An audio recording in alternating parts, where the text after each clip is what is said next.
They've grown up in my house and they've been eating from the trash can. Like,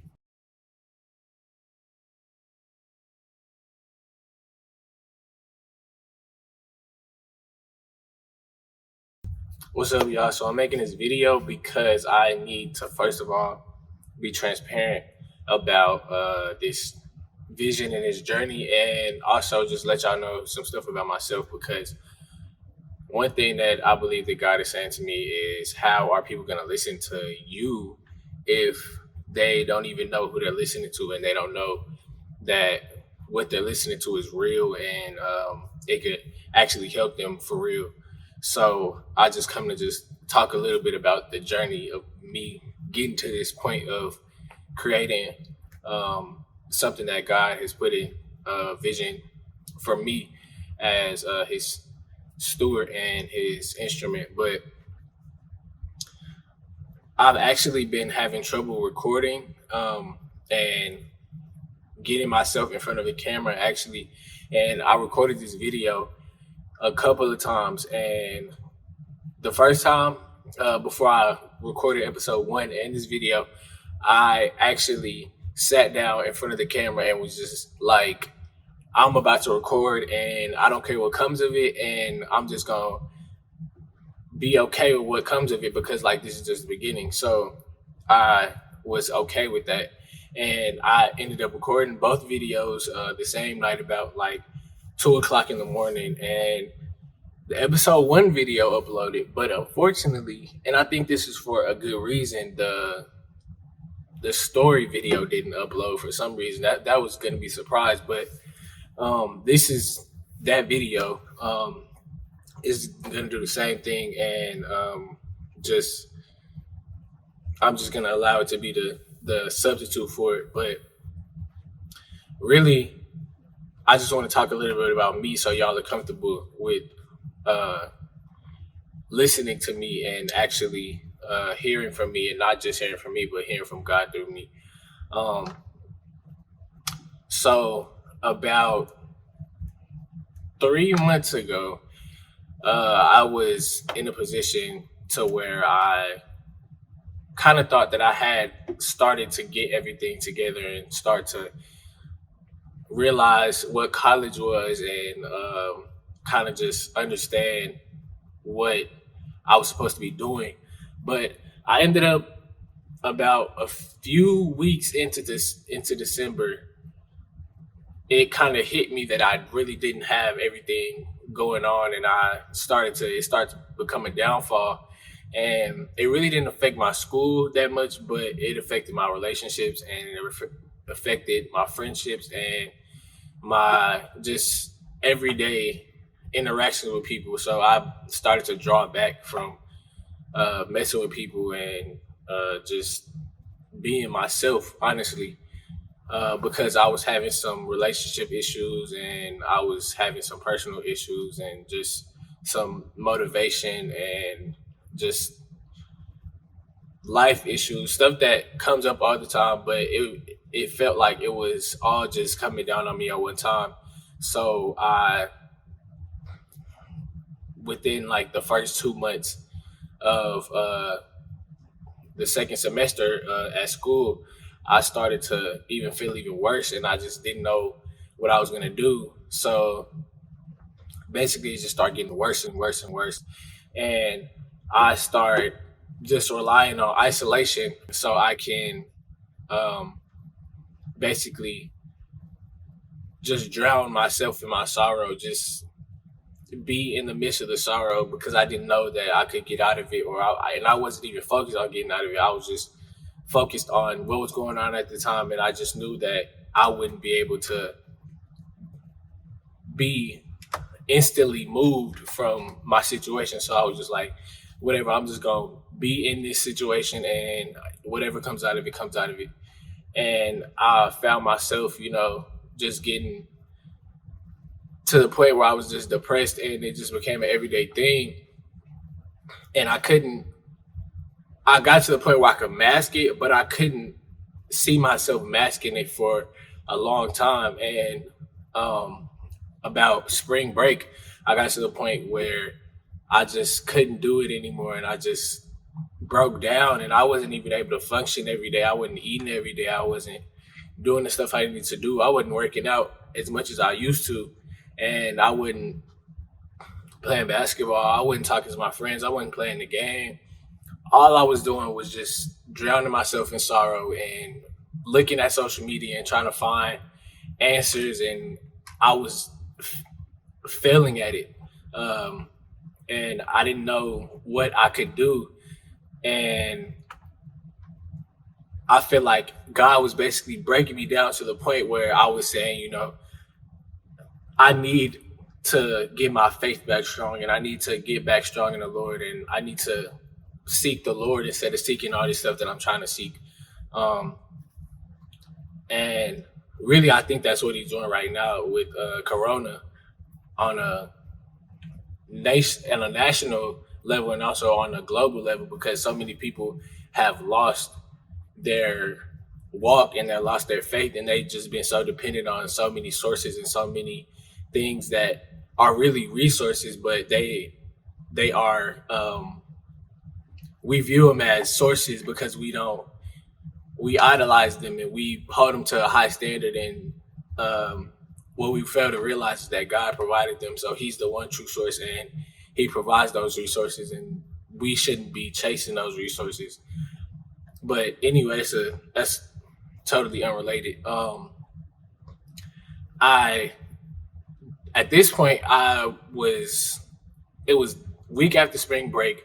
We had got an extended spring break, so I definitely wasn't really leaving my room because I was starting to, draw back from going outside anyway, in addition to the corona. So I just had an excuse to stay inside and just basically cry and do all this other stuff. And I didn't really know what I was doing, and I didn't know where I was going to go. So one day when I just got to the point where I couldn't depend on myself anymore, I just decided to turn back to my faith and turn back to what I was raised on. And I believe the reason that he allowed me to turn back is because, one, he's forgiving and he always wants to see his children come back to him. But two, because I've basically failed at being the prime example for who my peers should be led by, who my peers should look up to as a leader in Christ, and number one, a follower and of Christ, and then leading people to be Christ-like.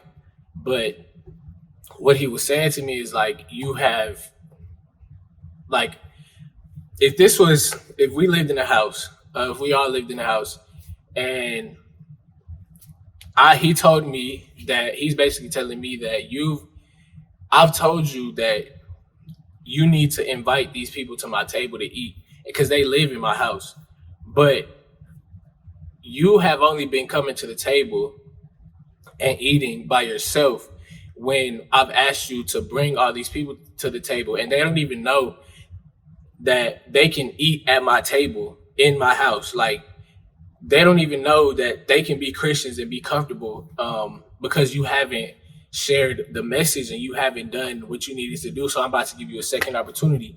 And before I do that, I'm about to break you. So just go ahead and get ready to basically be broken down. And I'm about to show you where I want you to walk and how I want you to walk. So back to what I said about that he's telling me to invite people to the table. It's kind of like he's telling me, like, I've allowed you to get this information and to gain this information, but you haven't even shared it. And these people don't know they could be comfortable in being Christians. They don't know it's comfortable to be Christians, and they've grown up in my house and they've been eating from the trash can. Like, they've been eating the scraps. Like, been eating from the trash can. Like, they've been eating the scraps. Like, they don't know it's okay to be Christian because you haven't showed them. You haven't told them that it's okay that to eat at the table. You haven't given them their invitation to eat at the table. And it just kind of took me back because I'm like, man, like I really haven't. And to all the people that have encountered with me, I just want to say I'm sorry that I haven't been the correct leader in that way, and I haven't shown my my love to y'all in that way, because that is love. Actually leading somebody in the right direction and not just allowing them to fall by the wayside and allow them to just fall into all types of deception and the stuff that the enemy wants to just attack them with. Um, and I feel like that's really important because it's a lot of Christians, especially my age and a little bit older, that don't feel like it's okay to profess their faith because they're going to be judged and they're going to be looked at differently. They're going to lose friends, and they're going to do all this stuff, and they're going to not going to be attached to the life that they want to live. But I haven't presented that that's okay, because of the position that I grew up in.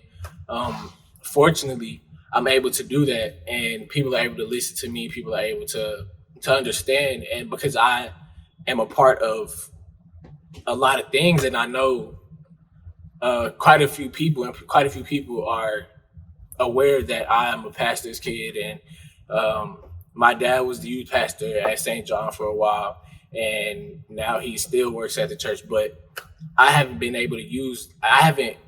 flipped that switch in my head to be able to use that, because I was actually scared. I was like, I'm gonna lose friends. People are gonna draw back from me. But what God is telling me is he has that. Like, if you lose the friends, like you don't want those type of friends anyway, because they judge you for the way that you live. And really, as humans, we can't even judge each other because we're all human and we all sin and we all fall short of the glory of God. And it doesn't make sense for us to look at each other in different ways and not try to help each other out, because we are all God's children and we should be looking out for each other, not looking away from each other. But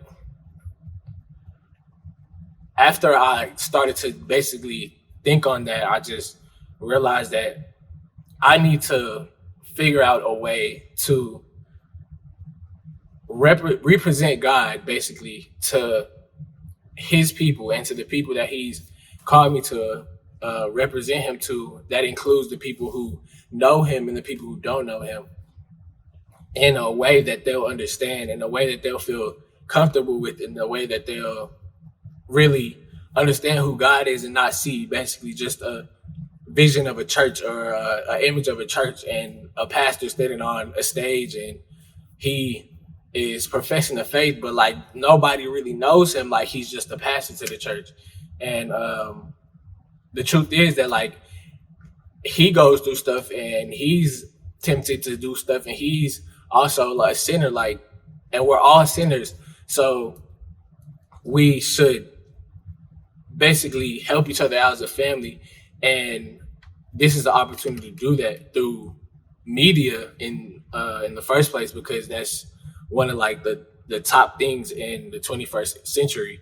So I could be right here and I could be talking to somebody that I know, and I could also be talking to somebody that I don't know. So I need to use that opportunity and use my position correctly, instead of trying to draw back and be timid and do other stuff, because it's not going to get me anywhere. It's not going to get anybody else the help that they need. So basically after that, I started to formulate ideas, and I believe that God was giving me the vision of creating and starting a podcast to where people could listen and just think about how they could be ministers in their position. Because the way people look at pastors and the way people look at ministers is just like it's a churchy thing. It's something that the church only operates as. Like, you could be a minister at the church, you could be a pastor at the church, but truly ministering is not something that happens in the church. Ministering happens outside the church. Ministering happens at your job. Ministering happens um, at school. Ministering happens just everywhere. Anywhere you can minister to somebody, anywhere where God can show himself through you is ministry. It's not something that's just confined to the church walls, because the church isn't even a building. Like people have mistaken the idea and the definition of a church, because they've been fed foul information and wrong information. Not that the church isn't a building, like the church organization isn't a building, but the real church is where people are gathered, and they're gathered there in God's name. So even the people who watching me right now, like, this is a church right here. Like, this is where ministry is happening. Like, not to confine this to a church, but like, this is where ministry is happening. So I just want to take advantage of that, and I just want to allow people to actually see that they can be who they are and be who God has called them to be at the same time. Not that they can be involved in sin or anything, but like, they can be comfortable in their walk with Christ, instead of trying to just confine themselves to being the same type of Christian as their parents, the same type of Christian as their grandparents or their grandma or their auntie or their cousin, or like their pastor, or just like a figure they look up to. I believe it's time for us to just step up and represent God and represent ourselves as Christians in the correct light, because as of now, we are looked at in a total positive light. We're looked at as judgmental, and we're looked at as people who really don't, like, we can't identify with sin, and we can't be in the same room as sin, and we want sin to be so far away. We want sin to be far away, but in order for sin to be far away, we have to go to it. We have to approach the sin, and we have to tell it to basically that it has to move out the way. Like, there's no other option. And the only way we could do that is by the correct communication. So I just want to come out here and, one, apologize to the people who know that I haven't been representing myself as the best Christian, and two, talk to the people who feel like they're in the same position as me, and they feel like they have the opportunity to speak to other people, and let them know that it's okay to follow Christ, and also that it's okay to be comfortable and be who they are, be creative, be who God has called them to be. Like, really focus on that and walk in that. Like, that's okay. It's not something that you got to get ready for. It's not something that you have to prep yourself for. It's not something that you have to get yourself right for it. It's not that type of thing. Like, God wants to move in your situation. He might want to use your addiction, your downfalls, your flaws. Like, he wants to use that stuff. So you have to allow him to use it and not try to hold on to it as like a detriment to your relationship. Like, he really wants to use that. So you know how the Bible says, and churches talk about this all the time, just come as you are. Like, come to his house as you are. You have a seat at the table. You have an invitation. You have a full plate. Like, you're welcome to the feast, and you can bring as many people to the feast as you want to, because he's welcoming all his people to the feast. It just depends on whether you want to show up to the feast or not. And then at the same time, whether you want to sit there at the feast and be selfish with the food that you have, or you want to share the food that you have and allow God to put more food on your plate. If you want to empty your plate so God can put more on your plate. But, you know, I'm not going to start preaching per se, but I just want to let y'all know that I'm struggling at this point, and I am using this to get better, and using this as a turning point in my life, as well as maybe you are. So we just like are working together. It's not me telling you as like somebody who's over you. It's me leading by example, and me leading by showing people that it's